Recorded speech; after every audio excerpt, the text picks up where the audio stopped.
Assalamu alaikum wa rahmatullahi wa barakatuhu. Sunana Saddam Aliyu Abdullahi, kuma ɗalibi a Jami'ar Bayero, ɓangaren Islamic Education, ma'ana ilimi da kuma tarbiyya, ɓangaren koyar da ilimi da kuma tarbiyya. A yau muna so mu ɗan taɓa magana akan tarbiyya da ilimi tun daga tushe, kuma za mu yi ƙoƙari mu zaƙulo abubuwa waɗanda suke daga addini da kuma ra'ayi na malamai na ɓangarori daban-daban. To a cikin wannan shiri insha Allahu za mu yi ƙoƙari mu tattauna akan haihuwar yaro da kuma irin ɗabi'ar da yake zuwa da ita, wacce Allah subhanahu wa ta'ala yake halitta shi a kai, da kuma fahimtar yanayin da yake ciki, wanda ta haka ne za ka iya gane tarbiyyar da ya kamata ka ba yaronka, sannan kuma za ka gane cewa ilimi da ya kamata ka ba shi. Daga farko dai a lokacin da aka haifi yaro, za ka samu cewa jariri ko jaririya tana zuwa ko yana zuwa ne da ilimi wanda Allah subhanahu wa ta'ala ya halicce shi a ɗabi'a, ma'ana a ɗabi'ar ɗan adam. Misali, a lokacin da aka haifi yaro, za ka samu yana zuwa duniya, bayan ya yi kuka yana neman abin da zai kai baka ya sha. Zai riƙa buɗe baki yana neman abin sha, ko kuma ya riƙa kai baki a lokacin da ya ji wani abu ya zo kusa da bakinsa da ƙoƙarin ya tsotsa. Wannan shi ke nuna maka cewa Allah ya kimsa masa ilimi na cewa idan yana so ya ci, to dole sai ya buɗe baki ya kuma tsotsa sannan zai haɗiya. Wannan ma ilimi ne da Allah yake kimsa shi a cikin halittar ɗan adam. Tare da cewa akwai ɗaiɗaiku daga cikin jarirai da sai an koya musu yadda za su tsotsa a hankali a hankali, ake koya musu yadda za su tsotsa har su iya.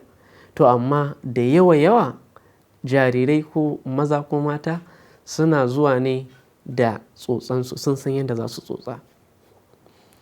Wannan kenan. Sannan abu na gaba, akwai ilimi da Allah ya kimsa wa ɗan adam lokacin da ya kai kamar sati ɗaya ko kwana 3 bayan haihuwarsa.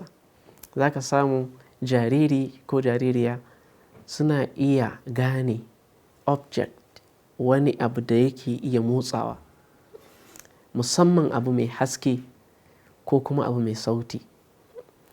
A duk lokacin da aka kawo musu shi kusa da idonsu, za ga suna bin shi da kallo. To wannan shi ke nuna maka cewa akwai ilimi da Allah ya kimsa wa jariri ko jaririya. Bayan wannan, akwai ɓangaren motsi da yaro yake yi. Ba wai yana motsi haka nan banza ba ne.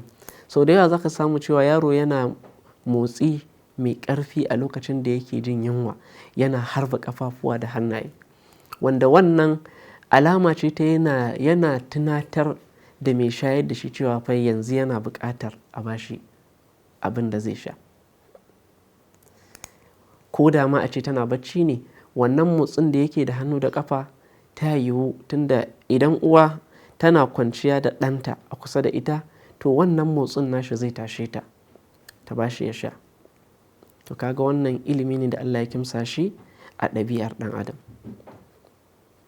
Sa'an nan a cikin kuka da jariri yake yi, akwai kalar kuka aƙalla guda 4 da wata baturiya ta yi discovering a cikin research ɗinta, ta gano cewa waɗannan kuka da jariri yake yi suna da ma'anoni, wanda ba na mantawa Sheikh Abdulkadir Ismail shi ya yi mana wannan program ɗin, yake cewa akwai kukan da idan yaro ya yi yana nufin yana jin yunwa. Na ɗaya kenan. Na biyu, akwai kukan da idan yaro ya yi, yanayin kukan yana nufin yana da wani abu da yake damunsa ko rashin lafiya.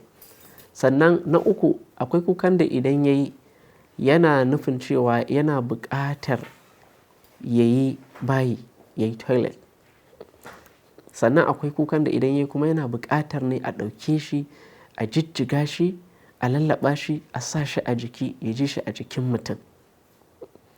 Da haka waɗannan kuka kala huɗu suna da ma'anoni, kuma a wannan lokacin an sa mana shi mun ji sound ɗin kowanne da yanda yake farawa da yanda yake ƙarewa da bambanci.